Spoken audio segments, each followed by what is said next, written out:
Here we are weeks before the coronation of King Charles, and the events leading up to the crowning of Queen Elizabeth, his mother, are the basis of a new novel by internationally best-selling author Jennifer Robson. She joins us this morning with more on Coronation Year, a book that was written and finished when the Queen was still alive. Yes. I wrote it with the idea that it would likely be published either in her Jubilee year last year or this year, which would be the 70th anniversary of her coronation. And, I knew that she was getting on in years and her health was not robust, but I was as taken aback as anyone when she passed away, and certainly, spent a good portion of the following days, crying into my cups of tea for sure. Yes. So the book is so well written. It's historic fiction, and it's set in a hotel along the coronation procession path. And it's so well done that I remember reading you saying that this hotel doesn't exist, but you wrote it so well that I actually Googled it afterwards and thought this hotel must exist. So it's set in the Blue Lion. Yeah, the Blue Lion, a historic hotel founded in 1560 by the ancestor of the current owner. There's a drawing of it.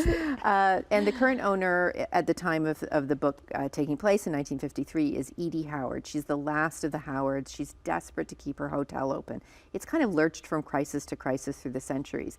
And when she discovers that the procession route for the Queen's coronation will go right past her hotel, here's her big chance. She can actually charge, a Queen's ransom for rooms. She feels a little icky about doing it, but on the other hand, if the hotel fails, she loses her livelihood in her home, and so do all of her employees.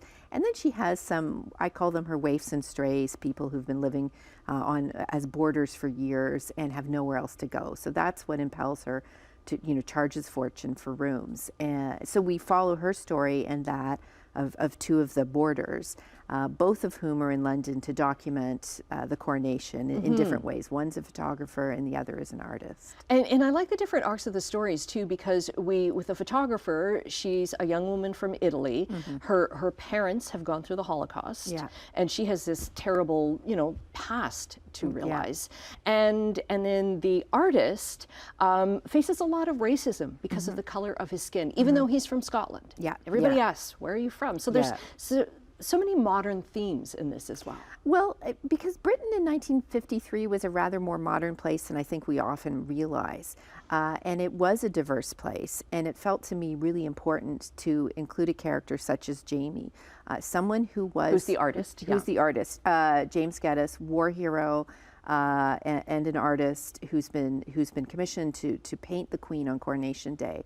And even when he's being awarded the commission, he's subjected to both covert but really overt racism. And I just thought I had to include experiences like Jamie's. Again, I can't speak to them myself personally, so I did my best to submit the manuscript to friends who have personal experiences and backgrounds somewhat similar to Jamie's, just to make sure that I was telling his story not just from the heart, but also with an eye to getting things right. That was really important to me. It's such a delicious story, and I know you've been on a tour in the United States and in Canada, and one of your readers gave you that beautiful pin. Lovely Anita in Maryland gave this to me, and I've decided I'm going to wear it as my little bit of bling. I mean, the Queen did love her brooches. She did. Yeah. I don't believe these are real diamonds, but I treat it as if there's real diamonds in here.